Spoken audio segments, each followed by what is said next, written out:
فلا أقسم بمواقع النجوم وإنه لقسم لو تعلمون عظيم إنه لقرآن كريم في كتاب مكنون لا يمسه إلا المطهرون تنزيل من رب العالمين.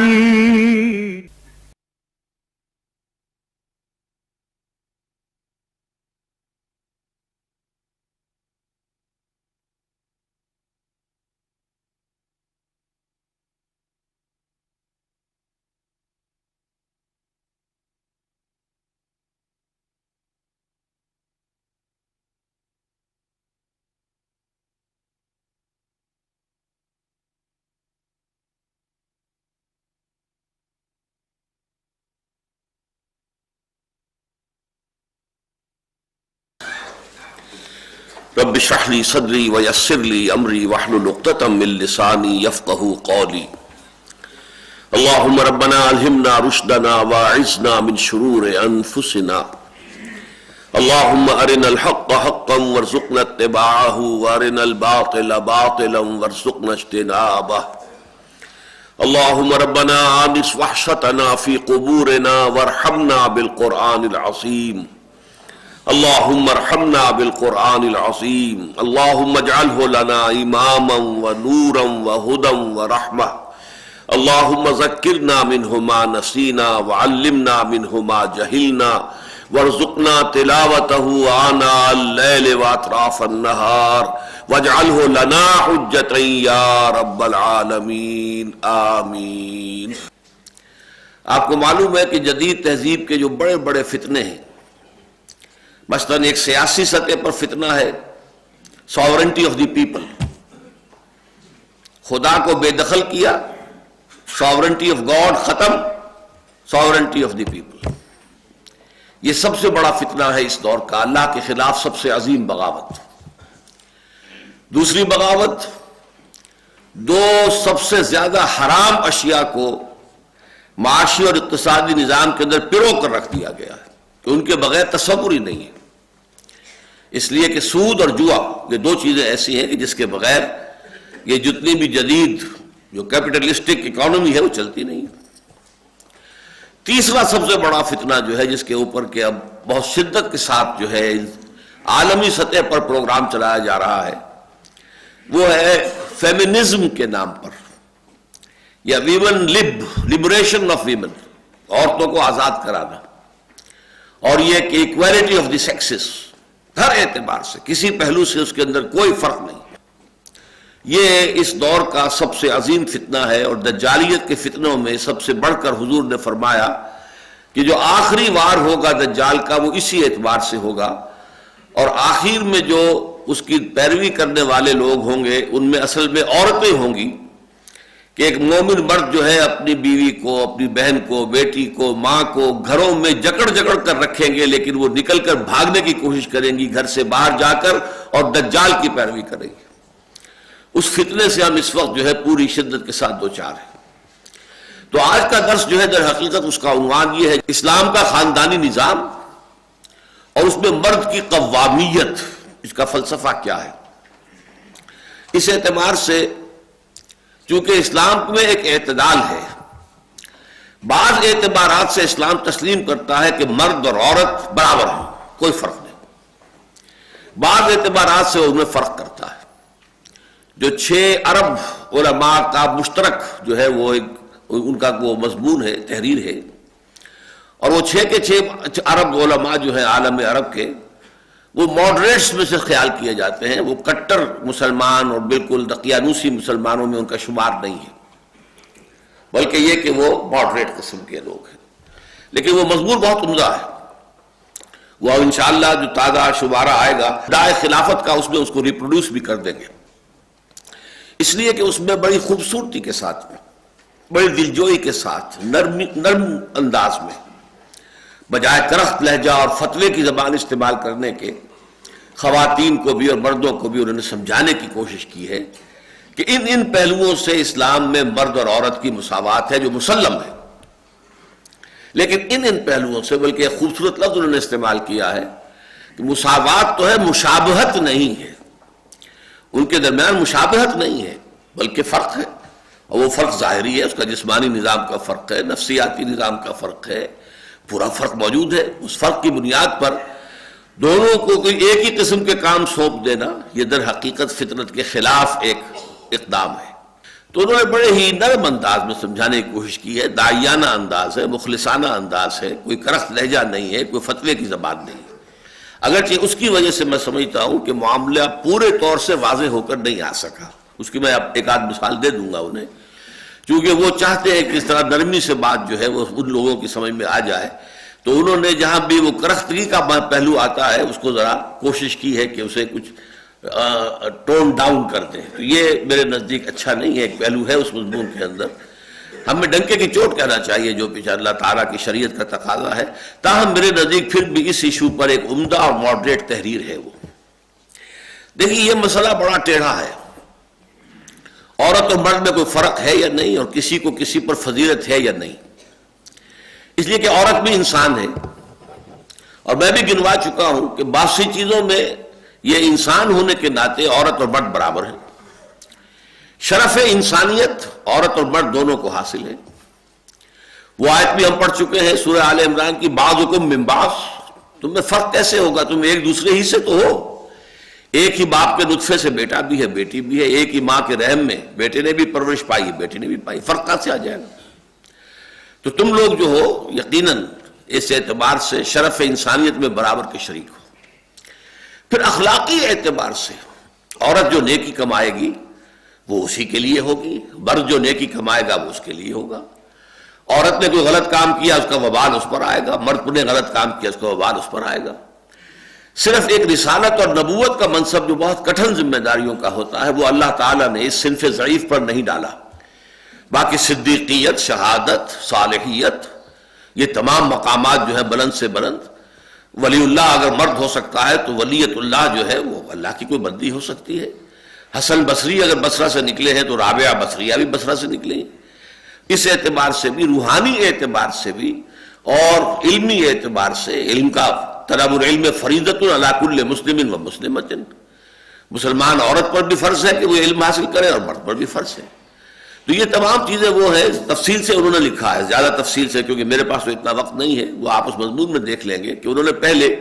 وہ ساری باتیں گنوا دی ہیں کہ جس میں مرد اور عورت کو اللہ تعالیٰ نے برابر تسلیم کیا، لیکن پھر جب مسئلہ آتا ہے کہ ان میں ایک فرق بھی ہے، ایک افضلیت بھی ہے جو اللہ تعالیٰ نے مردوں کو دی ہے، تو یہ چیز چبھتی ہے عورت کو فطری طور پر، اس کے احساسات ایسے ہیں کہ اس کے اندر اس بات کو قبول کرنے میں کیوں میں گھٹیا کیوں ہوں، کس اعتبار سے ہوں، اور میں کس اعتبار سے مرد کو اپنے سے افضل مانوں، اور میں کیوں مرد کو جو ہے اپنے اوپر حاکم تسلیم کروں، وہ بھی انسان ہے میں بھی انسان ہوں۔ چنانچہ ہماری بعض درس کی شریک رفیقات کی طرف سے بھی بات آئی ہے میرے سامنے کہ ڈاکٹر صاحب جو ہیں وہ پہلے ہی مرد بڑے ظالم ہیں، یہ ان کو اور چڑھا رہے ہیں اور ان کے لیے جو ہے اور حوصلہ افزائی ہو رہی ہے، یہ تو واقعہ یہ ہے کہ ہمارے حقوق ادا نہیں کر، اور یہ صحیح ہے، اسلام نے جو حقوق دی ہیں عورتوں کو وہ ہم نہیں دیتے، اور اس وجہ سے ان کی شکایت بجا ہے۔ لیکن ظاہر بات ہے کہ میں تو درس قرآن دے رہا ہوں، درس قرآن میں جو مضمون بھی جس وقت آئے گا اور جس اہمیت کے ساتھ آئے گا، جس شد و بد کے ساتھ آئے گا، مجھے تو اسی طرح ظاہر کرنا ہے۔ میری وفاداری جو ہے قرآن کے ساتھ ہے،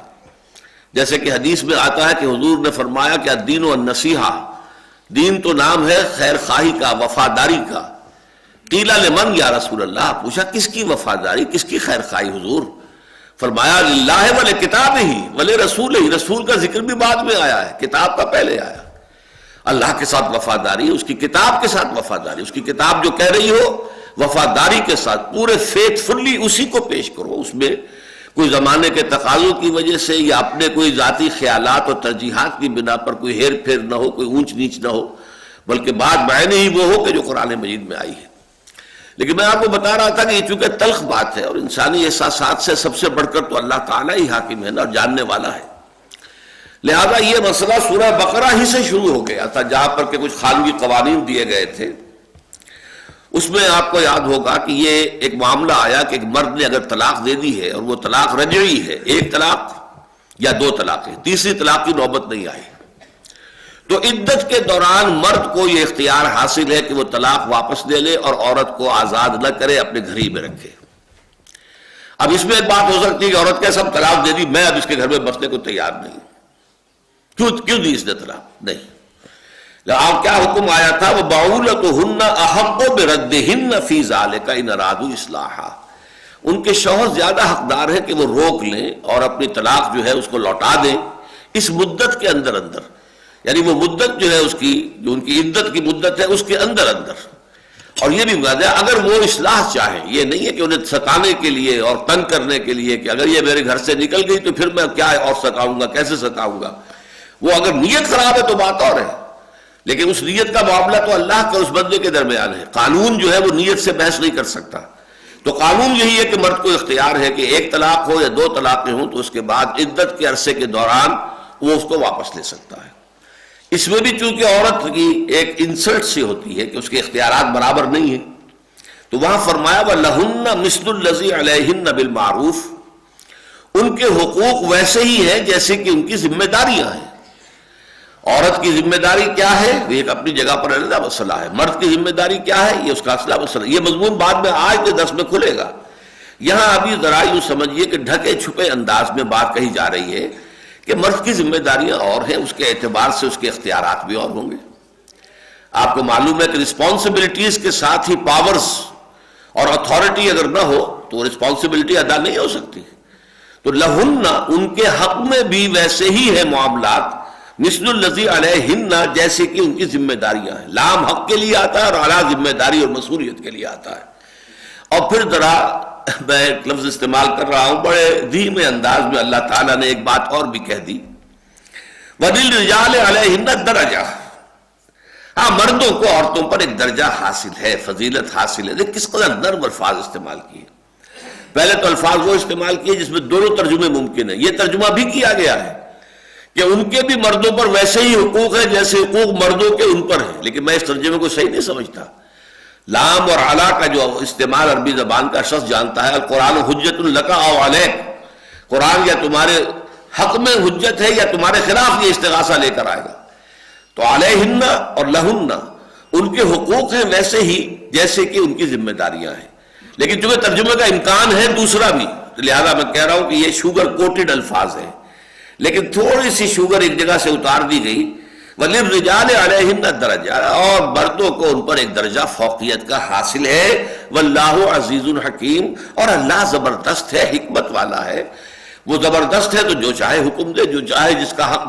معین کر دے، جو چاہے کسی کی ذمہ داری معین کر دے، جس کی چاہے فرائض کی ذمہ داری جو چاہے بنا دے،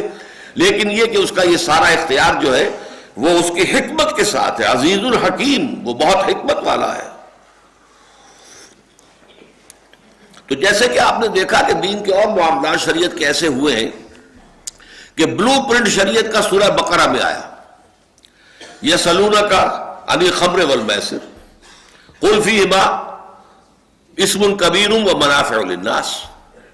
واسمہما اکبر من نفعہما، بات چھوڑ دی، ابھی حرام ورام کی بات نہیں کی، بس صرف ایک بات کہہ دی۔ پھر سورہ نساء میں ہم پڑھیں گے کہ لا تقربوا الصلاۃ وانتم سکارى، دیکھو جب نشے کی حالت میں ہو تو نماز کے قریب نہ جاؤ۔ اس سے بہت سے لوگوں کو اندازہ ہو گیا کہ اس کی تو حرمت آ کر رہے گی، تو ابھی چھوڑ دو، چھوڑ دی انہوں نے۔ لیکن بہت سے لوگ جن کے منہ سے نہیں چھٹتی تھی، وہ کافر لگی ہوئی، وہ پیتے رہے۔ پھر آخری حکم سورہ مائدہ میں آ گیا، فاجتنبوہ، بعد آ جاؤ، فہل انتم منتہون، اب بعد آتے ہو کہ نہیں؟ تو یہ تدریجاً ہوا ہے۔ اسی طرح یہ فلسفہ جو ہے مساوات مرد و زن کی، جو آج دنیا میں جس کا شورا ہو رہا ہے، اس کی نفی اور تردید بھی جو ہوئی ہے، اور مرد کی قوامیت کے مسئلے کو جو واضح کیا گیا، تو پہلے تو ہم نے دیکھ لیا کہ سورہ بقرہ میں اس کا یہ بیج تو وہاں ڈال دیا گیا، وَلَهُنَّ مِثْلُ الَّذِي عَلَيْهِنَّ بِالْمَعْرُوفِ وَلِلرِّجَالِ عَلَيْهِنَّ دَرَجَةٌ وَاللَّهُ عَزِيزٌ حَكِيمٌ۔ اب یہاں آئیے دیکھیے، اس کے لیے اثر نو ایک تمہید باندھی جا رہی ہے سورہ نساء میں۔ وَلَا تَتَمَنَّوْا مَا فَضَّلَ اللَّهُ بِهِ بَعْضَكُمْ عَلَىٰ بَعْضٍ، تمنا نہ کیا کرو اس چیز کی جس کے ذریعے سے اللہ نے تم میں سے بعض کو بعض پر فضیلت دے دی ہے۔ یہ خلقی قسم کی فضیلتیں ہیں، وہبی، کسی کو سرخ و سفید پیدا کر دیا، کسی کو سیاہ فام پیدا کر دیا۔ اب اس میں آدمی کوڑتا رہے یہ کیا ہو گیا، کیوں ہو گیا، مجھے حبشی کیوں بنا دیا اور اس کو جو ہے وہ سرخ رو کیوں بنا دیا، تو کیا فائدہ اس کا؟ یہ اللہ تعالیٰ کی طرف سے خلقت ہے، اس کو تو take it as it is, it's from your lord, Allah کی طرف سے ہے، اس میں کسی کا کوئی دخل نہیں ہے۔ کسی کو خوبصورت بنا دیا، کسی کو بدصورت بنا دیا، کوئی پیدا ہی ہوا پیدائشی طور پہ اندھا ہو گیا، کسی کو بہت ذہانت دے دی، کسی کو نہیں دی اس نے، کسی کو جسمانی صحت عمدہ دے دی، کسی کو نہیں دی۔ تو یہ اللہ تعالیٰ کی طرف سے، کسی کو مرد بنایا، کسی کو عورت بنایا، یہ بھی ایک معاملہ اللہ کی طرف سے ہے۔ اب اس پر یہ ہے کہ عورت جو ہے اسی میں جلتی رہے کہ مجھے مرد کیوں نہیں بنایا گیا، تو ظاہر بات ہے کہ یہ بات غلط ہو جائے گی۔ اللہ تعالیٰ نے عورت بنایا ہے، عورت کے حقوق ہیں، عورت کے فرائض ہیں، اپنے حقوق پر اتفاق کرو، فرائض ادا کرو۔ اس اعتبار سے جو چیز کہ اللہ نے کسی کو دی ہے تم میں سے، جو اس کی فضیلت کا باعث بن جاتی ہے دوسروں پر، لیکن وہ اکتسابی شے نہ ہو۔ اکتسابی شے میں ہم تمنا کر سکتے ہیں، ٹھیک ہے اللہ نے اسے خوبصورت بنا دیا ہے، میں خوبصورت بن جاؤں، میرے اندر کردار اچھا ہو جائے، میری یہ خوبصورتی جو ہے خوبصورتی کو جو ہے کمپنسیٹ کر دے گی بدصورتی کو، میں علم حاصل کروں، میں تقوی میں آگے بڑھ جاؤں، فاستبقوا الخیرات، نیکیوں میں آگے بڑھو، وہ معاملہ دوسرا ہے۔ لیکن یہ کہ جو بھی خلقی اعتبار سے جو گیون چیزیں ہیں انسان کو، جو پیدائشی طور پر اسے ملتی ہیں، جس کا دینے والا اللہ ہے، اس کو اللہ تعالیٰ کی دین سمجھ کر پورے اطمینان کے ساتھ، انشراح کے ساتھ قبول کیا جائے، کیونکہ یہ بیماری جب زیادہ آگے بڑھتی ہے تو پھر حسد کا رنگ اختیار کرتی ہے۔ حسد کیا ہے کہ اس کی یہ خوبصورتی بھی ختم ہو جائے، اگر میں خوبصورت نہیں بن سکتا تو کوئی ایسی مصیبت آئے اس کے اوپر، اس کو کوئی چیچک نکل آئے، کچھ اور ہو جائے، اس کے سارے چہرے کی جو ہے آبرو ماری جائے، یا یہ کہ اس کو جو ہے کوئی اور ایسا حادثہ پیش آ جائے کہ اس سے اس کا جو خوبی ہے وہ نکل جائے۔ یہ بہت بڑا کبیرہ گناہ ہے۔ انسان کے اپنے ذاتی اعمال کو بھی یہ جیسے کہ آگ جو ہے سوکھی گھاس کو جلا دیتی ہے، ایسے ہی تمام نیکیوں کو حسد جو ہے ختم کر دیتا ہے۔ یہ حسد ہی تھا جس نے کہ عزازیل نامی جن، جس کو کہتے ہیں کہ وہ معلم الملکوت تھا، اسے شیطان ابلیس بنایا حسداً، اس لیے کہ اس کو حسد ہوا کہ یہ خلافت کا منصب جو ہے اللہ تعالیٰ نے مجھے نہیں دیا، آدم کو دے دیا۔ اس پہلو سے حسد پیدا ہوتا ہے۔ پھر آدمی جو بھی گیون چیزیں ہیں جبلی طور پر اس کو جو ملی ہیں پیدائشی طور پر، جس میں کہ اس کے اپنے فیصلے کا، اپنی محنت کا کوئی دخل نہیں، اپنے چوائس کا کوئی دخل نہیں، اس میں تو بالکل جو بھی اللہ نے دیا ہے اس پر صابر و شاکر رہے۔ البتہ یہ ہے کہ للرجال نصیب مما اکتسبوا وللنساء نصیب مما اکتسبن، مردوں کے لیے حصہ ہے اس میں سے جو انہوں نے کمائی کی، اور عورتوں کے لیے حصہ ہے اس میں سے جو انہوں نے کمائی کی۔ اب یہاں پر بھی ذو معنی الفاظ آ گئے ہیں، اگرچہ قرآن مجید کا اگر ہم تفحص کرتے ہیں اور دیکھتے ہیں کہ یہ قسم کا لفظ کس معنی میں قرآن میں آتا ہے بالعموم، تو اس سے مراد ہے نیکی اور بدی، نیک عمل کمانا یا بدی کما لینا۔ یہ اپنے لیے جو بھی ہم توشہ آخرت تیار کر رہے ہیں وہ اچھا ہے یا برا ہے، وہ قسم ہے۔ لیکن یہی لفظ دنیا میں معاش کی جد و جہد کے لیے بھی استعمال ہوتا ہے، قسم۔ القاسم حبیب اللہ، حضور نے فرمایا جو شخص اپنی معاش کے حصول کے لیے محنت کرتا ہے، اپنے بال بچوں کا حلال ذریعے سے پیٹ پالنے کے لیے جد و جہد کر رہا ہے، وہ اللہ کا بھائی، اللہ کا دوست ہے، حبیب اللہ ہے۔ تو قسم کا لفظ اس معنی میں بھی آ جاتا ہے۔ تو ہماری جو جدید مفسرات ہیں، دانشورات خواتین جو ہیں، اور جو بھی مغرب زدہ جو دانشور ہیں، وہ اس سے مراد لیتے ہیں کہ عورت کو بھی کمائی کرنے کا حق حاصل ہے۔ مردوں کے لیے ہے وہ کمائی کہ جو انہوں نے کی، یعنی اگر کوئی وہ محنت کر رہے ہیں، تنخواہ لے کر آتے ہیں، وہ ان کے ہاتھ ہے، ان کے ہاتھ میں اختیار ہے۔ عورت کام کر رہی ہے، وہ تنخواہ لے کر آتی ہے، یا عورت نے کہیں کوئی بزنس میں حصہ ڈالا ہوا، اس کی کمائی آ رہی ہے، تو وہ اس کے اختیار میں ہوگا، اس پر مرد کو کوئی اختیار نہیں ہوگا۔ تو اگرچہ میں اس کو بھی تسلیم کرتا ہوں قانوناً کہ یہ بات صحیح ہے، شرعی اعتبار سے عورت پر کوئی پابندی نہیں ہے، وہ کوئی کام کر سکتی ہے۔ یعنی یہ کہ معاش کے لیے، پیسہ کمانے کے لیے سب سے سادی شکل کیا ہے؟ کسی کو اس کے اپنی وراثت میں باپ کی طرف سے، ماں کی طرف سے کچھ روپیہ مل گیا ہے، 5-10 لاکھ روپے، اب یہ اس کی ملکیت ہے، اس کے شوہر کے باپ کی ملکیت نہیں ہے۔ وہ اسے مزاربت پر لگا دے تو جو بھی نفع حاصل ہوگا وہ اس کا ہوگا، اس کا اختیار ہوگا، شوہر کو اس پر کوئی اختیار نہیں ہوگا، بلکہ وہ چاہے گی تو اپنے شوہر کے گھر پر اسے استعمال، گھر شوہر کا ہے، اس کا نہیں ہے، اولاد شوہر کی ہے، اس کی نہیں ہے، اولاد کی کفالت اور اس کی اپنی کفالت بھی شوہر کے ذمہ ہے، وہ چاہے گی تو خرچ کرے گی، نہیں چاہے گی تو اپنے پاس رکھے گی، اور اسی پہ ذمہ ہوگا اس کی زکوٰۃ دینا، شوہر کے ذمہ نہیں ہے کہ وہ زکوٰۃ دے۔ اسی طرح اسے جہیز میں سونا ملا ہے، اسے زیورات ملے، اس کی زکوٰۃ دینا اس کے ذمہ ہے، اس کی ملکیت ہے، شوہر زبردستی اس سے اس کا زیور نہیں لے سکتا، اس کو مجبور نہیں کر سکتا کہ فلاں ضرورت کے لیے یہ زیور بیچ دو، ہمیں مکان بنانا ہے، ہاں عورت تیار ہو جائے، اس کا اختیار ہے، مرضی سے وہ اپنا زیور بیچ کر کہے ٹھیک ہے ہمیں، یہ ان کی حسن معاشرت کے اندر جو بھی کیفیت ہوگی اس سے خود بخود ایڈجسٹ ہو جانے والی چیزیں۔ لیکن یہ چیز جہاں تک قانونی اعتبار ہے وہ صحیح ہے، لیکن جو اسلام کا جو روح ہے وہ کیا ہے، وہ یہ ہے کہ عورت کے اوپر معاش کی ذمہ داری سرے سے نہیں ہے، بلکہ آج دنیا جانتی ہے، ویسٹ کے اندر بھی مانا جاتا ہے کہ سٹے ایٹ ہوم مومز، یہ اصطلاح ہے وہاں کی، وہ مائیں کہ جو گھر پر رہتی ہیں، یہ دنیا کی سب سے بڑی نعمت شمار ہو رہی ہے کہ وہ مائیں، ورنہ بچے رل جاتے ہیں، نہ شوہر کا حق ادا ہو سکتا ہے، نہ بچوں کا حق ادا ہو سکتا ہے، صبح سے شام تک عورت کسی کارخانے میں کسی آفس میں کام کر کے آئی ہو تو ایگزاسٹڈ ہوتی ہے، بچے آ گئے 12-1 بجے اسکول سے، اس کے بعد نہ ماں انہیں ملی گھر پر، نہ باپ ملا انہیں، کون ان کو شفقت کے ساتھ ویلکم کہے، وہ آئیں گے چابیاں ان کے پاس بھی ہوں گی، جائیں گے جو چاہیں گے دنگا کریں گے، فساد کریں گے، کھائیں گے پیئیں گے، جنسی اختلاط میں مبتلا ہو جائیں گے، سب کچھ ہو رہا ہے وہاں پہ، کیوں ہو رہا ہے؟ نگرانی کوئی ہے ہی نہیں۔ شام کو شوہر بھی آئے گا تھکا ہارا اور عورت بھی آئے گی تھکی ہاری، وہ آپس میں تو میں کریں گے، ان کے درمیان محبت کہاں سے آ جائے گی؟ وہ کیسے ناز نخرے برداشت کرے گا اپنی بیوی کے، اور بیوی کیسے ناز نخرے برداشت کرے گی شوہر کے؟ دونوں کے دونوں ایگزاسٹڈ ہیں، تھکے ہوئے ہیں، پارے دونوں کو چڑھے ہوئے ہیں، ہو سکتا ہے ایک ہی دن میں دونوں کے باسز نے دونوں کو ڈانٹا ہو اور وہ اس کے اثرات لے کر گھر میں آئے۔ تو اصل میں روح جو ہے اسلام کی، خاندانی نظام جو چاہتا ہے اسلام، وہ تو یہ ہے کہ عورت گھر میں بیٹھے، سٹے ایٹ ہوم مومز، وہ مائیں جو گھروں میں رہتی ہیں، صبح بچوں کو تیار کیا، مدرسے بھیجا ہے، اس کے بعد تھوڑا سا ناشتہ واشتہ بھی انہیں کرایا تھا، پھر تھوڑا سا ریلیف مل گیا، 1-آدھا گھنٹہ اس کو آرام کا مل گیا، پھر کھڑی ہوئی گھر کی دیکھ بھال کی، لنچ کی تیاری کا بندوبست کیا، پھر بچے آ رہے ہیں انہیں کھلا رہی ہے، کس شفقت سے محبت سے کھلائے گی، اس لیے کہ ریلیف مل گیا تھا اس کے بعد پھر اسے کوئی تھوڑا سا وقت جو ہے ریلیف کا مل جائے، یا وہ کوئی کپڑے دھوتی ہے، کچھ اور گھر کا کام کرتی ہے، پھر شام کو شوہر آ رہا ہے تو اسے ریسیو کر رہی ہے، مسکراہٹ کے ساتھ ریسیو کر رہی ہے، ہاں اس کے جوتے بھی اتار رہی ہے، جرابیں اتار رہی ہے، کوئی اس میں حرج نہیں ہے، بابی مودت کے لیے یہ چیزیں جو ہے چونکہ تھکا ہوا آیا ہے، نہ معلوم کیا کس کن حالات میں وہ دن بھر رہا ہو، تو اس کی سلیس کے لیے، تو پھر یہ جو شکل ہوتی ہے یہ آئیڈیل نظام ہے خاندانی، لہذا اصل میں اس مضمون میں اس اعتبار سے کمی کی گئی ہے، قانوناً اختیار حاصل ہے، عورت جو ہے جاب کر سکتی ہے، اس میں سطر اور حجاب کے معاملات کو نہیں توڑا جائے گا، پردہ اور حجاب اور سیگریگیشن، عورتوں کے علیحدہ یونٹس بنا دیے جائیں، انڈسٹریل یونٹس، عورتیں وہاں جائیں اور کام کریں، عورتیں ہی سپروائز کر رہی ہوں وہاں پر، عورتیں ہی مینیج کر رہی ہوں، اور ان کے جو ورکنگ آورز ہیں وہ کم رکھے جائیں تاکہ وہ گھریلو ذمہ داریاں بھی ادا کر سکیں، ان کی شفٹ ہی 4 گھنٹے کی رکھیے، آدھی ویجز دیجیے ان کو، 4 گھنٹے کی شفٹ رکھیے بجائے 8 گھنٹے کا، وغیرہ وغیرہ، where there's a will there's a way۔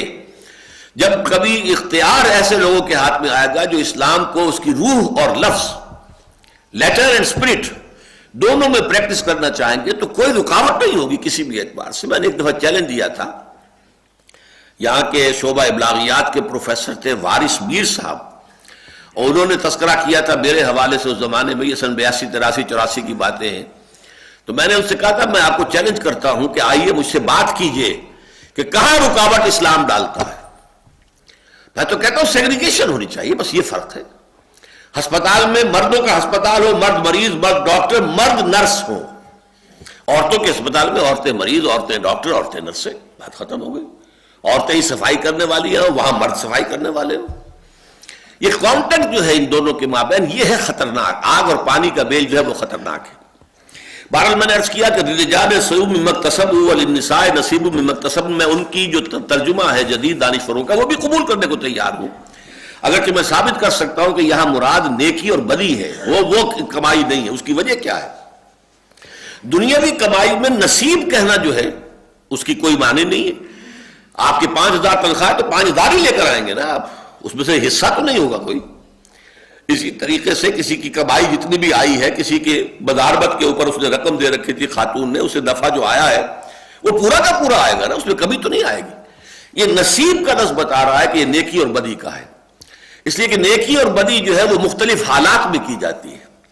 کسی وقت نیکی کا درجہ بہت بڑا ہو جاتا ہے جبکہ ناموافق حالات میں کی جائے، اس کا اجر و ثواب بہت ملے گا۔ کسی وقت نیکی ایسے ماحول میں کی جاتی ہے جہاں نیکی کرنا بہت آسان ہے، تو اس کا جو ہے جو اجر و ثواب بھی اسی قدر کم ملے گا۔ پھر یہ کہ ہماری نیتوں کا خلوص اور عدم خلوص بھی اس میں کمی بیشی کرتا ہے۔ ایک نیکی وہ ہے جو بالکل خلوص کے ساتھ کی جا رہی ہے، وہ 100% آپ کو مارکس مل جائے گے۔ ایک یہ کہ کہیں تھوڑی بہت غیر شعوری طور پر کہیں جو ہے ریاکاری بھی اس میں شامل ہو گئی ہے، تو اس کی ظاہر بات ہے کہ پھر اس کے حساب سے نمبر کم ہو جائیں گے، کٹ جائیں گے۔ اگر خالص ریاکاری ہے تو زیرو ہے، لیکن ملغوبہ ہے تو اسی اعتبار سے کمی ہو جائے گی۔ لہذا فرمایا للرجال نصیب مما اکتسبوا، جو کمائیں گے نیکی یا بدی اس میں سے حصہ ملے گا، وللنساء نصیب مما اکتسبن، اور عورتوں کو حصہ ملے گا اس میں سے جو انہوں نے کمایا۔ واسألوا اللہ من فضلہ، یہ بڑا پیارا جملہ آ گیا، تم اللہ سے اس کے فضل کی درخواست کرو۔ تمہیں عورت بنا دیا، نیک بن جاؤ، صالح عورت بن جاؤ۔ میں آپ کو حدیثیں سناؤں گا کہ حضور نے فرمایا خیر الناس امرأۃ، یہ پوری حدیث بعد میں بتاؤں، تمام انسانوں سے بہتر فلاں عورت ہے، وہ عورت کے بعد میں اوصاف میں بیان کروں گا جو حضور نے اوصاف گنا ہے، اس میں مرد اور عورتیں دونوں آ گئی۔ حضرت خدیجہ الکبریٰ کا جو مقام ہوگا آپ سوچئے، کتنے اربوں انسان ہوں گے مسلمان کے جو رشک سے دیکھیں گے حضرت خدیجہ الکبریٰ، حضرت مریم، حضرت آسیہ، ان کے مقامات کو، حضرت عائشہ، حضرت فاطمہ رضی اللہ تعالیٰ عنہ، یہ عورتیں تھیں نا۔ اس لیے اعتبار سے یہ ہے کہ وَاسْأَلُوا اللَّهَ مِن فَضْلِهِ، اللہ سے اس کا فضل تلاش کرو۔ فضل جو ہے ہر اعتبار سے ہو سکتا ہے، آپ کے اندر نیکی زیادہ ہو، روحانیت زیادہ ہو، تقوی زیادہ ہو، علم زیادہ ہو، یہ فضیلتیں ہیں، اصل فضیلتیں، یہ اکتسابی فضیلتیں ہیں۔ تم اللہ سے ان فضیلتوں کی تمنا کرو، آرزو کرو، خلقی چیزوں کو چھوڑ دو اللہ کے اوپر، جو اس نے مناسب سمجھا تمہارے لیے وہ دیا، جیسا مناسب چاہا وہ فی ای صورت ما شاء رکبک، جس شکل میں بھی چاہا تمہاری ایک تصویر بنا دی اور تمہارے اعضاء اور جوارح کو بنا دیا، تمہارا ایک نقشہ کھینچ دیا، یہ اس کا اختیار ہے۔ فی ای صورت ما شاء رکبک، ترکیب تمہیں جوڑ دیا آپس میں، ناک جو ہے مڈی دی ہے یا کھڑی دی ہے، آنکھیں بڑی دی ہے کہ چھوٹی دی ہے، ہو سکتا ہے آنکھیں بڑی کر دی ہو، ناک چھوٹی کر دی ہو، یہ سب کچھ ہو سکتا ہے، لیکن یہ کہ فی ای صورت ما شاء رکبک، جس چاہا، جس شکل کے اندر چاہا تمہیں جوڑ کر تمہارے اعضاء کو تمہاری شکل بنا دی۔ تو واسألوا اللہ من فضلہ، اللہ سے اس کا فضل تلاش کرو۔ ہو سکتا ہے کہ ایک میدان میں تم پیچھے ہو، دوسرے میدان میں تم آگے نکل جاؤ۔ وہ خوبصورت انسان کو یاد رکھنے والے کتنے لوگ رہ جائیں گے بعد میں، جبکہ خوبصورت انسان کو یاد رکھنے والے بے شمار ہوں گے۔ جن سے کوئی خیر پھیلا ہے ان کے لیے کلمہ خیر کہنے والے لاکھوں کروڑوں ہوں گے، اور جن سے چاہے وہ کتنے ہی خوبصورت اور دولت مند رہے ہو، کوئی خیر نہیں پھیلا، ان کو کوئی بھی نہیں جانے گا، 2-3 نسلوں کے بعد ان کا نام بھی ختم ہو جائے گا۔ ان اللہ کان بکل شیء علیما، یقیناً اللہ تعالیٰ ہر چیز پر عالم ہے، ہر چیز کا علم رکھتا ہے، اور اس نے جس کو جو کچھ دیا ہے اپنے علم کامل کی بنیاد پر دیا۔ اس میں یہ بات بھی ہے کہ جس کو جو کچھ دیا اس کے حق میں وہی بہتر ہے۔ اگر کسی کو دولت زیادہ دے دی ہے تو اللہ تعالیٰ جانتا ہے کہ یہ شخص، اس کے اندر اتنا حوصلہ ہے کہ یہ دولت زیادہ رکھنے کے باوجود عیاش نہیں بنے گا، بدمعاش نہیں بنے گا، یہ جو ہے طرح طرح سے اپنے مال کو اڑائے گا نہیں، تو اس کے لیے دولت مندی مفید ہے۔ لیکن اگر یہ خیال ہوتا کہ یہ تو اپنے نفس پر قابو نہیں رکھ سکتا، دولت اگر دے دی اس کو تو یہ تو بدمعاش ہو جائے گا اور جو عیاشی کرے گا، تو اس کے لیے بہتر یہی ہے کہ اللہ اس کو دولت نہ دے۔ تو اس کے لیے دولت کا نہ دیا جانا رحمت ہے اللہ تعالیٰ کی طرف سے، جبکہ پہلے کے لیے دولت کا دیا جانا رحمت ہے۔ جیسے کہ آپ نے دیکھا سورہ کہف کے اندر ایک بچے کو حضرت خضر نے قتل کر دیا، کہ ہمیں معلوم ہے کہ یہ بچہ بڑا ہو جاتا تو والدین کے لیے سہارے روح بن جاتا، لہذا آپ نے قتل کر دیا۔ آپ نے چاہا کہ اللہ تعالیٰ اس کی جگہ، اللہ تعالیٰ انہیں نیک صالح بچہ دے جو ان کے بڑھاپے کا سہارا بنے، آنکھوں کی ٹھنڈک بنے۔ تو یہ ہمیں تو معلوم نہیں ہوتا نا، یہ غیب کے پردے کے پیچھے ہے کہ جو پلاننگ ہوتی ہے اس کی ایگزیکیوشن ہوتی ہے، فرشتے جو ہے اس کی ایگزیکیوشن کر رہے ہیں، اللہ کے ہاں اس کا فیصلہ ہو رہا ہے، پلاننگ ہو رہی ہے، اور ہم تو جیسا کہا گیا واللہ یعلم وانتم لا تعلمون، اللہ جانتا ہے تم نہیں جانتے۔ وَلِكُلٍّ جَعَلْنَا مَوَالِيَ مِمَّا تَرَكَ الْوَالِدَانِ وَالْأَقْرَبُونَ، اب دیکھیے یہی ایک اصول آ گیا، کہ اس صورت میں چونکہ میراث کا قانون بیان ہوا بہت اختصار کے ساتھ دوسرے رکوع میں، اور یہ بھی چونکہ بہت ہی اہم ایشو ہے انسانی معاشرت کا، میراث اور وراثت کا معاملہ، لہذا آخری مرتبے میں آج پھر بات لائی جا رہی ہے، اور وہ یہ ہے کہ وَلِكُلٍّ جَعَلْنَا مَوَالِيَ، ہم نے ہر ایک کے حق مقرر کر دیے ہیں ان چیزوں میں سے مما ترک الوالدان والاقربون، جو کہ چھوڑ دے گئے ہوں ان کے والدین یا اور رشتہ دار، ذوی الفرائض ہیں، ذوی الارحام ہیں، جو بھی ہیں جن کے حصے مقرر ہو چکے ہیں، رحمی رشتوں والے ہیں، پورا قانون جو ہے اس کا اللہ تعالیٰ نے بیان کر دیا ہے، تو میراث جو ہے اسی کے مطابق تقسیم ہوگی۔ والذین عقدت ایمانکم، اب یہ نیا مسئلہ تھا کہ جس کو یہاں پہ چھڑا گیا ہے، وہ لوگ جن کے ساتھ کہ تمہارا کوئی حلیفی کا رشتہ ہو جاتا ہے، مثلا سب سے بڑا حلیفی کا رشتہ کیا تھا؟ مواقات۔ حضور جب مدینہ تشریف لائے، ایک مہاجر ایک انصاری بھائی انصاری بھائیوں نے اپنے مکان تقسیم کر دیے، اپنی دکانیں تقسیم کر دی، درمیان میں دیوار کھڑی کر دی، آدھی تمہاری آدھی میری،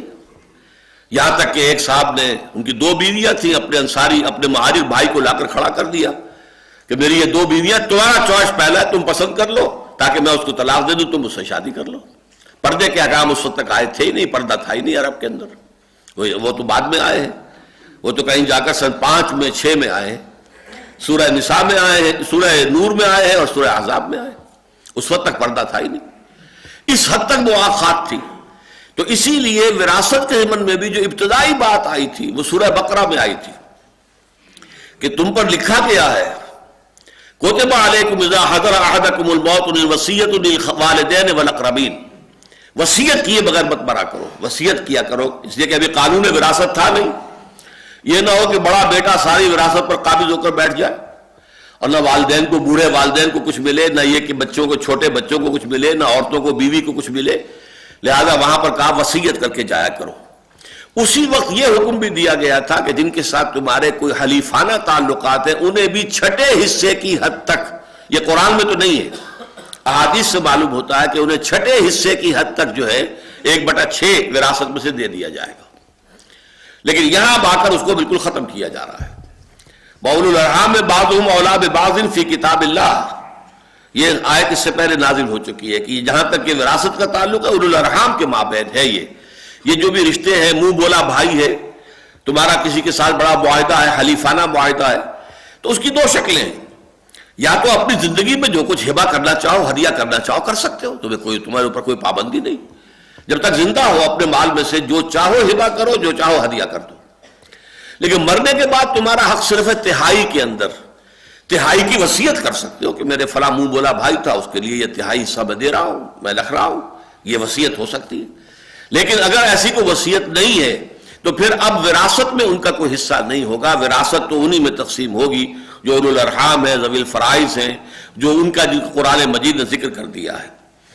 والذین عقدت ایمانکم فآتوہم نصیبہم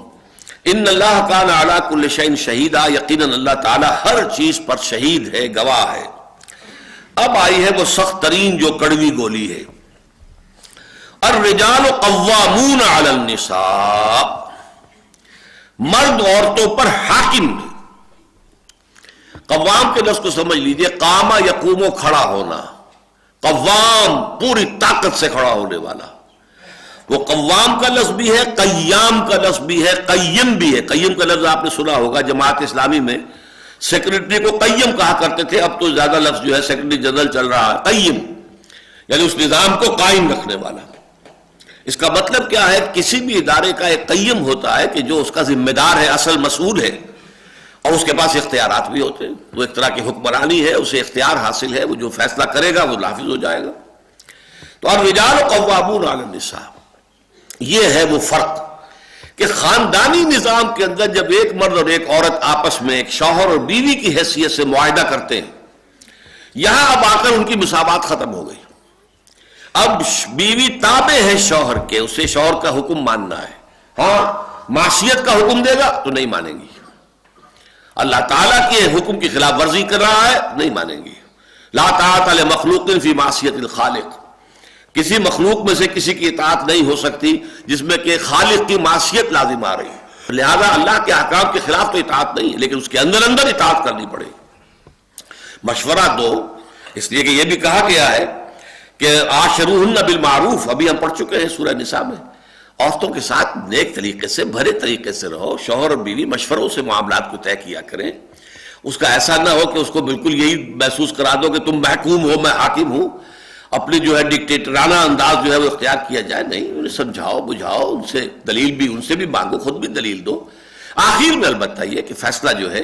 جیسے اسلامی مشاورت کا اصول ہے، امیر کا کام ہے کہ وہ مشورہ لے، شاورہم فی الامر، لیکن اس کے بعد جو فیصلہ کر لے، فَإِذَا عَزَمْتَ فَتَوَكَّلْ عَلَى اللَّهِ، پھر جب فیصلہ کر لو اس پر جم جاؤ، ٹک جاؤ، اللہ پر توکل کرو۔ اسی طریقے سے پھر جب مرد فیصلہ کرتا ہے تو عورت کا کام ہے کہ اس کی اطاعت کرے، اتباع کرے۔ اسی طرح فرمایا گیا ہے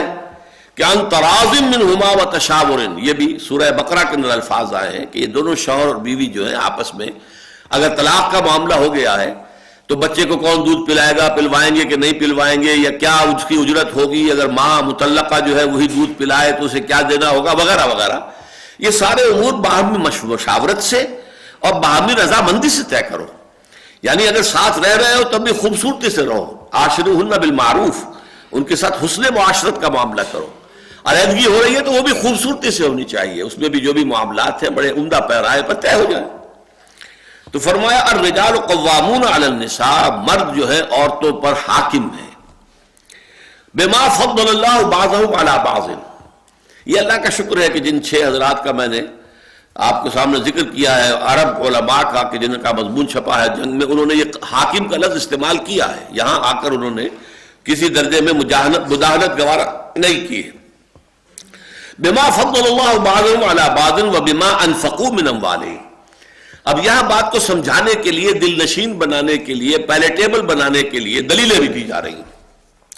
پہلی دلیل یہ بما فضل اللہ بعضهم علی بعض، جو اللہ نے بعض میں کو بعض پر فضیلت دی ہے، یہ نہیں کہا کہ بما فضل اللہ الرجال علی النساء، نہیں، بعضهم من بعض، اور یہ ہم سورہ آل عمران میں پڑھ چکے، بعضکم من بعض، مرد اور عورتیں ایک دوسرے ہی میں سے ہو، تو اللہ ہم نے ایک کو دوسرے پر فضیلت دی ہے۔ اس کو بھی دیکھیے ڈھکا چھپا کے کہا گیا ہے، بات کو بالکل وہ عریاں انداز میں نہیں کہا گیا جیسے کہ مردوں کو فضیلت دی گئی ہے عورتوں پر، یہ الفاظ نہیں ہے، حالانکہ سورہ بقرہ میں آ چکا ہے وَلِلرِّجَالِ عَلَيْهِنَّ دَرَجَةٌ، لیکن وہاں چونکہ نرم زبان تھی، ایک درجہ اونچا حاصل ہے، یہاں لفظ ثقیل آ گیا، الرجال قوامون علی النساء، مرد تو حاکم ہے عورتوں کے اوپر، لہذا یہاں پر اس کا اشارہ کیا، لیکن نرم الفاظ میں کیا، بما فضل اللہ بعضهم علی بعض، یعنی اللہ تعالیٰ نے مردوں کو فضیلت دی ہے، ان کو جسمانی قوت ایوریج جو ہے زیادہ دی ہے۔ یوں تو کوئی عورت پہلوان ہو سکتی ہے، کوئی حمیدہ پہلوان ہوتی تھی راجستھان کی، جس نے سارے پہلوانوں کو چیلنج دے دیا تھا کہ تم اگر مجھے پچھاڑ دو گے تو تم سے شادی کر لوں گی، تو یہ بھی معاملہ ہوتا تھا، اس کو شاید شادی کرنا کسی نے پسند ہی نہ کیا ہو کہ اس کو پچھاڑنے کی کوشش کرے کہ گلے ہی پڑ جائے وہ خامخواہ، تو یہ دوسری بات ہے، لیکن یہ کہ اس کا تھا یہی چیلنج، جو مجھے پچھاڑ دے گا میں اس سے شادی کر لوں۔ تو عورتوں کو ہو سکتی ہے ایسی، وہ شاذ ہیں، ایکسیپشنز پروو دی رول، بحیثیت مجموعی مرد کو زیادہ طاقتور بنائے۔ صنف نازک کا لفظ ہم نام استعمال کرتے ہیں، صنف نازک ہے، عورت کا حسن نزاکت میں ہے، اور مرد کے حسن کا معاملہ، جو ہمارے ایک استاد ہوا کرتے تھے ڈاکٹر توسی اناٹومی کے، وہ کہتے تھے کہ عورت کے لیے آئیڈیل کیا ہے، پری، اور مرد کے لیے دیو، مرد کو دیو ہونا چاہیے اور عورت کو پری ہونا چاہیے، یعنی یہ جو ہے ریلیشن شپ، دیو کا تصور جو آپ کی کہانیوں میں آتا ہے وہ جسیم، توانا، قوی، اور پری نازک، نرم، خوبصورت، تو عورت آئیڈیل جو ہے وہ پری ہے اور مرد آئیڈیل دیو ہے۔ تو اس معاملے میں بما فضل اللہ بعضهم علی بعض، جسمانی اعتبار سے اللہ تعالیٰ نے فضیلت دی ہے مرد کو عورت کے اوپر، لیکن یہاں کہا کسی کو کسی پر، ایک کو دوسرے پر جو فضیلت دی ہے۔ اگلے حصے میں بات کو بالکل واضح کر دیا، بما انفقوا من اموالہم، اور بسبب اس کے کہ وہ اپنے مال خرچ کرتے ہیں۔ اب دیکھیے شادی میں نے بارہا کہا ہے کہ دونوں کی ضرورت ہے، مرد کی بھی عورت کی بھی، عورت بھی بغیر شادی کے مطلب یہ کہ نامکمل ہے، اس سے آگے اولاد تو نہیں ہو سکتی، اور اس طرح مرد بھی بغیر شادی کے نامکمل ہے، اس کی آگے نسل نہیں چل سکتی، لیکن ان دونوں میں سے ایک کو طالب بنایا، ایک کو مطلوب بنایا۔ مہر کون دیتا ہے؟ مرد دیتا ہے، عورت تو نہیں دیتی، عورت تو مہر وصول کرتی ہے۔ تو گویا کہ شادی کے بندھن ہی میں پہلے دن سے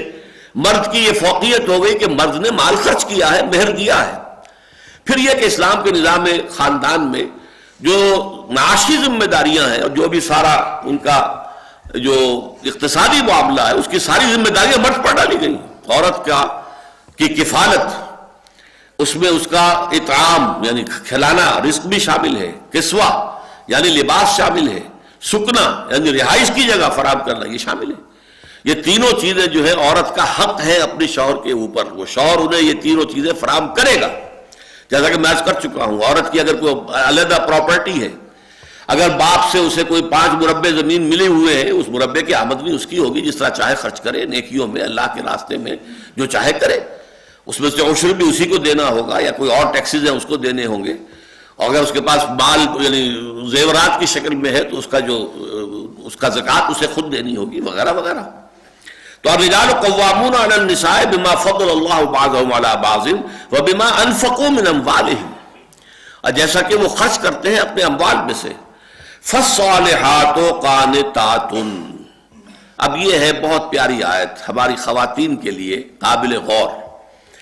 نیک بیویاں تو وہ ہیں جو تابع دار ہوں، اطاعت کیش ہوں، مردوں کا کہنا مانے، ان کی اطاعت کریں. حافظات للغیب، اور غیب میں ان کے لیے محافظ بنے، ان کے مال کی بھی حفاظت کرے. یہ نہیں خیانت کر کے اب شوہر تو گیا ہوا جو چاہو اس کے مال میں سے جس کو میں جو چاہوں دے دوں، نہیں، یہ اس کا مال جو ہے وہ اسی کا ہے، اس کی خیانت نہیں کرے گی، وہ امانت کے ساتھ حفاظت کرے گی. اور اس کے علاوہ اپنے نفس کی حفاظت کرے گی، اس لیے کہ وہ بھی اب شوہر کی امانت ہے. اب اس کا جو بھی جنسی معاملہ ہے وہ اس کے اپنے اختیار میں نہیں رہا. اس کو مل کے بزا کہتے ہیں ہماری فقہ کے اندر، کہ در حقیقت اس کا اختیار کامل اب شوہر کے ہاتھ میں آ چکا ہے. اس کے جنسی اعضاء جو ہے وہ شوہر کے کنٹرول میں ہے، مل کے بزا، ملکیت گویا کہ اس کی ہے. لہذا اس میں کوئی خیانت اگر وہ کر رہی ہے تو وہ بھی اس کے خلاف ہو جائے گا معاملہ. فالصالحات قانتات، تو نیک بیویاں وہ ہوتی ہیں جو تابع دار ہو، فرما بردار ہو، اور غیب میں یعنی شوہروں کی عدم موجودگی میں جبکہ وہ موجود نہیں ہے حفاظت کرنے والی ہوں. اور وہ حفاظت مال کی بھی اور ان کا اپنے نفس کی بھی. اور یہ کام آسان نہیں ہے، آپ کو معلوم ہے.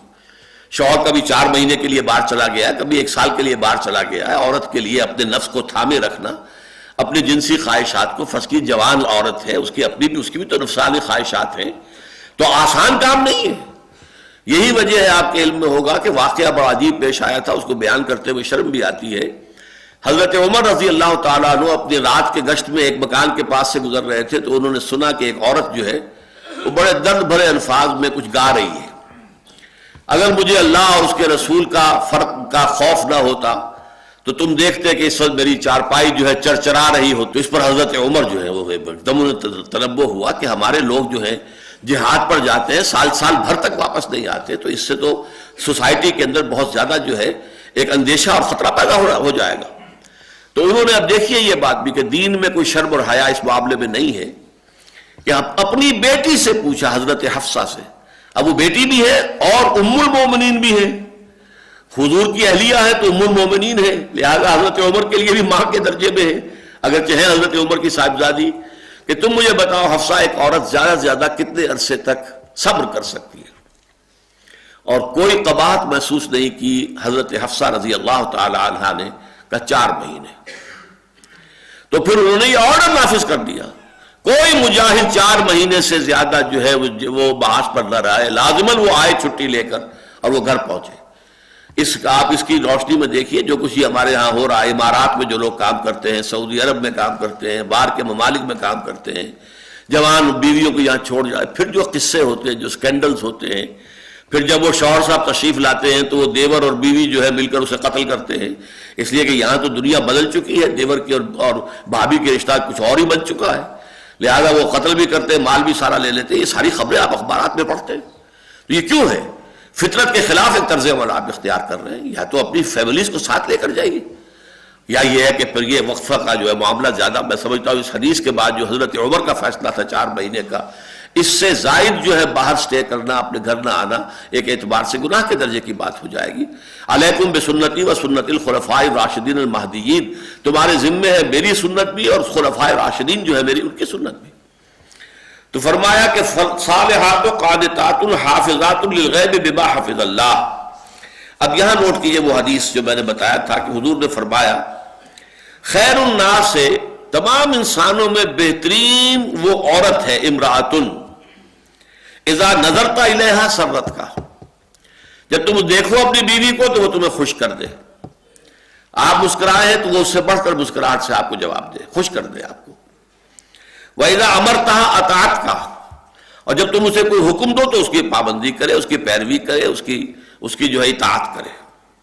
وَإِذَا غِبْتَ عَنْهَا، اور جب تم غائب ہو جاؤ، وہاں نہ موجود رہو، گھر پر نہ ہو، حَفَظَتْكَ فِي مَالِهَا وَنَفْسِهَا، تو پھر وہ مال اور اپنے نفس کے معاملے میں حفاظت کرے۔ یہ اوصاف جس میں ہے وہ ہے جو دنیا کی انسانوں میں بہترین انسان، یہاں خیر الناس کہا ہے، یہ عورت نے کہا خیر الناس، تمام انسانوں میں بہترین عورت وہ ہے اذا نظرت الیہا سرت کا، جب تم اسے دیکھو تمہیں خوش کر دے، واذا امرتها اطاعت کا، جب تم حکم دو تو تمہاری اطاعت کرے، واذا غبت عنہا، اور جب تم ان سے غائب ہو جاؤ، وہاں موجود نہ رہو، حفظت کا فی مالہا و نفسہا، اپنے مال اور نفس کے معاملے میں حفاظت کرے۔ اور چونکہ یہ چیز آسان نہیں ہے لہذا آگے الفاظ استعمال کر دیے بما حفظ اللہ، یہ اللہ کی توفیق سے ہوگی یہ حفاظت، بغیر توفیق خدابندی کے ممکن نہیں۔ اللہ اگر توفیق نہ دے انسان کی بس کی بات نہیں، انسان ضعیف ہے، اب ہم پڑھ چکے ہیں 2 درس پہلے، خلق الانسان ضعیفا، انسان کمزور پیدا کیا گیا ہے، اس کمزور میں عورت اور کمزور ہے، اضعف ہے، زیادہ کمزور ہے، نازک ہے۔ اس پہلو سے یہ کہ ان تمام نزاکتوں کو سامنے رکھنا اور ان تمام کمزوریوں کو اور انسانی سرشت کے اندر جو خلا ہے ان کو اگر ملحوظ نہ رکھا جائے ایک نظام معاشرت میں، خاندانی نظام میں، تو اس سے جو ہے فساد پھیلتا ہے۔ بما حفظ اللہ، لیکن یہ بھی نہ سمجھو تم صرف اپنی طاقت کے بل پر یہ کر لو گی، اس کے لیے اللہ تعالیٰ کی توفیق مانگو۔ بما حفظ اللہ، اللہ تعالیٰ تمہیں اس کی توفیق دے کہ تم اس پر قائم رہ سکو۔ واللاتی تخافون نشوزہن، اور وہ عورتیں کہ جن کے بارے میں تمہیں اندیشہ ہو جائے ان کی سرکشی کا۔ سرکشی جو ہے، اب چونکہ معاملہ آیا تھا الرجال قوامون علی النساء، عورت ضدن ہے، نہیں مانتی، میں تو نہیں مانتی، میں نہیں کرنے کو تیار، یہ کام، یہ روش شخصیت اختیار ہو جائے۔ واللاتی تخافون نشوزہن، اور جن کے بارے میں تمہیں اندیشہ ہو جائے کہ وہ سرکشی کر رہی ہیں، بات نہیں مانتی ہیں، اڑیل ہو گئی ہیں، ضدن ہو گئی ہیں، فعظوہن، تو پہلا کام تو یہ کرو کہ سمجھاؤ، واعظ و نصیحت کے ساتھ کہ دیکھو شریعت کے معاملے کو سمجھو، اس کی روح کو سمجھو، اور الرجال قوامون علی النساء، تمہیں میری فرما برداری کرنی چاہیے، تم دلیل دو، تم اپیل کرو، جس طرح بھی ہو اپنی بات منوا لو، وہ بات اور ہے، لیکن اگر میں نہیں مانتا تو میری بات ہی چلے گی، گھر کا نظام یوں ہی ہے، یہ ادارہ جو ہے اس کا سربراہ میں ہوں، الرجال قوامون علی النساء، پہلا کام تو یہ ہے۔ اس پر بھی اگر کسی کی کل سیدھی نہیں ہوتی تو واہجروہن فی المضاجع، تو انہیں پھر بستروں میں علیحدہ کر دو، یعنی ان کے ساتھ جو ہے ہم بستری نہ رہے، ان کے ساتھ شب باشی جو ہے ساتھ نہ ہو، علیحدہ علیحدہ ہو۔ اگرچہ اس کی صراحت کر دی گئی حدیث میں کہ مکان ایک ہی ہونا چاہیے، مکان علیحدہ نہیں، ایک ہی مکان میں۔ اس مکان سے مراد یہ بھی ہو سکتا ہے کہ ایک ہی کمرے میں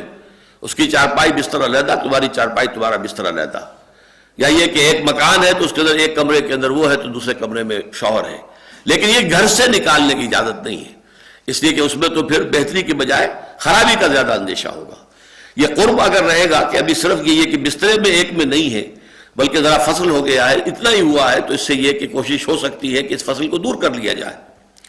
تیسری بات جو سب سے کڑوی گولی ہے، سب سے کڑوی، سب سے کڑوی، وَاضْرِبُوهُنَّ،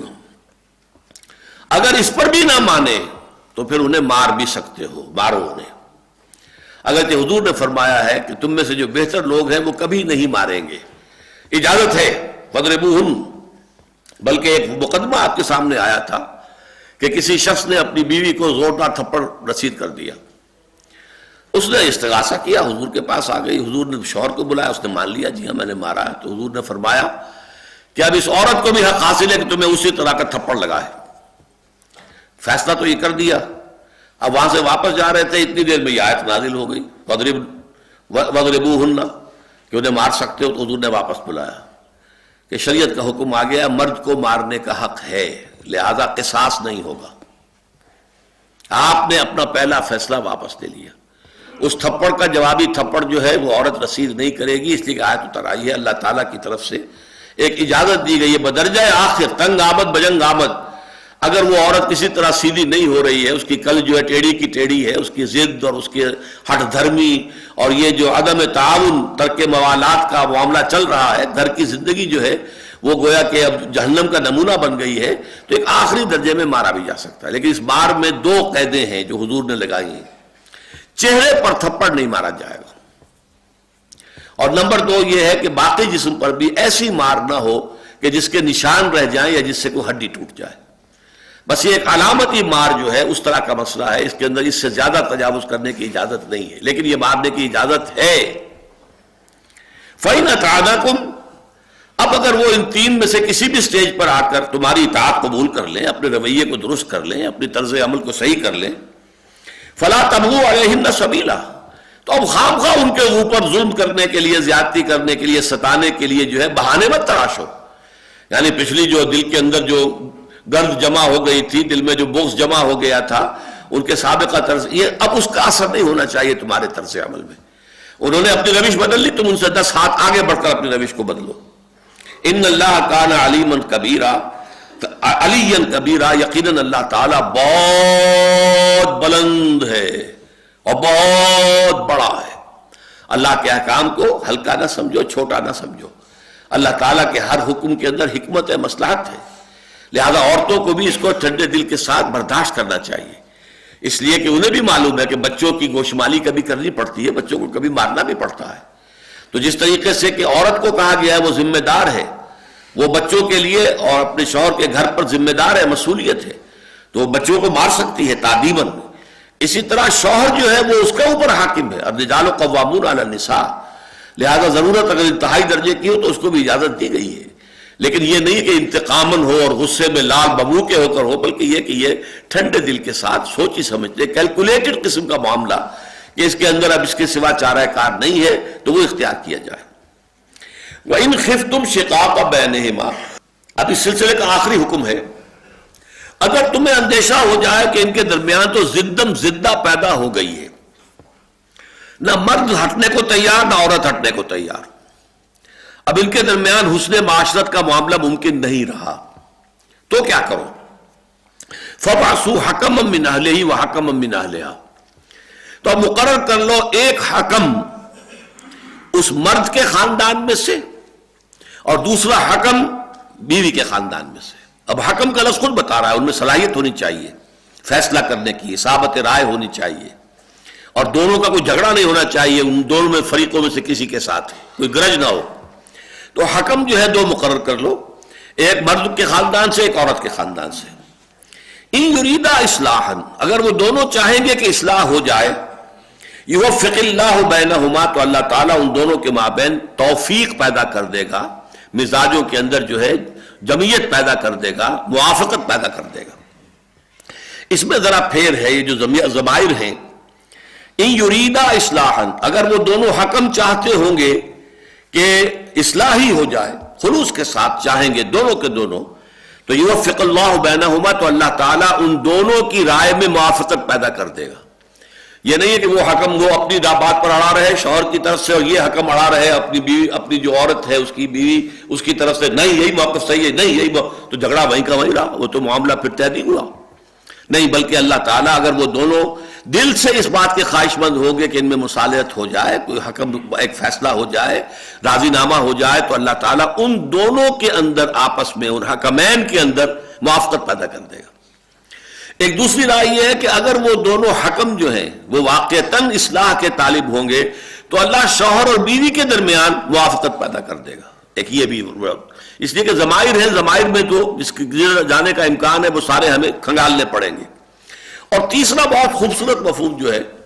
وہ یہ کہ اگر وہ دونوں یعنی میاں بیوی وہ اگر اصلاح کے خواہش مند ہوں گے، یعنی ایسا ہو جاتا ہے نفسیاتی طور پر، اگرچہ میں بھی اڑا ہوا ہوں وہ بھی اڑی ہوئی ہے، لیکن دل سے میں بھی چاہتا ہوں کہ اصلاح ہو جائے، لیکن میں ہیٹا کیوں ہوں، میں کمزور کیوں پڑوں، میں اپنی بات کو نیچے کیوں ڈالوں۔ اسی طرح وہ بیوی یہ کہہ رہی ہو کہ جب ہو تو جانی چاہیے، وصالت ہی ہو جانی چاہیے، گھر کو اجاڑنا تو نہیں ہے، لیکن میں کیوں، میں اس سے کوئی کمتر تھوڑا ہی ہوں۔ وہ جھکے، یہ زدم زدہ جو ہے، حالانکہ دونوں کے دل میں خواہش موجود ہے کہ ملاپ ہو، ٹھیک ہو جائے معاملہ، لیکن بسا اوقات بات آرگیومنٹ میں، دلیل میں، مناظرے میں اتنی آگے بڑھ جاتی ہے کہ آپس میں مصالحت نہیں ہو سکتی. تو درمیان میں اگر وہ دو آدمی آ جائیں گے تو ان کے ذریعے سے مصالحت آسان ہو جائے گی. اگر شوہر اور بیوی کے اندر مصالحت کا ارادہ ہوگا تو اللہ تعالیٰ ان کے درمیان موافقت پیدا کر دے گا. اب اس موضوع کی آخری بات وہ ہے جو اس سے پہلے ہم پڑھ چکے ہیں، لیکن آج پھر میں، یہ جو تھا یہ تو عورتوں کا نشوز مردوں کے خلاف، لیکن ایک شکل وہ تھی جو ہم پڑھ چکے ہیں، وَإِنِ امْرَأَةٌ خَافَتْ مِنْ بَعْلِهَا نُشُوزًا. اگر کسی عورت کو یہ اندیشہ ہو جائے کہ شوہر جو ہے وہ زیادتی کرنے پر تلا ہوا ہے، مجھے پریشان کرنے پر تلا ہوا ہے،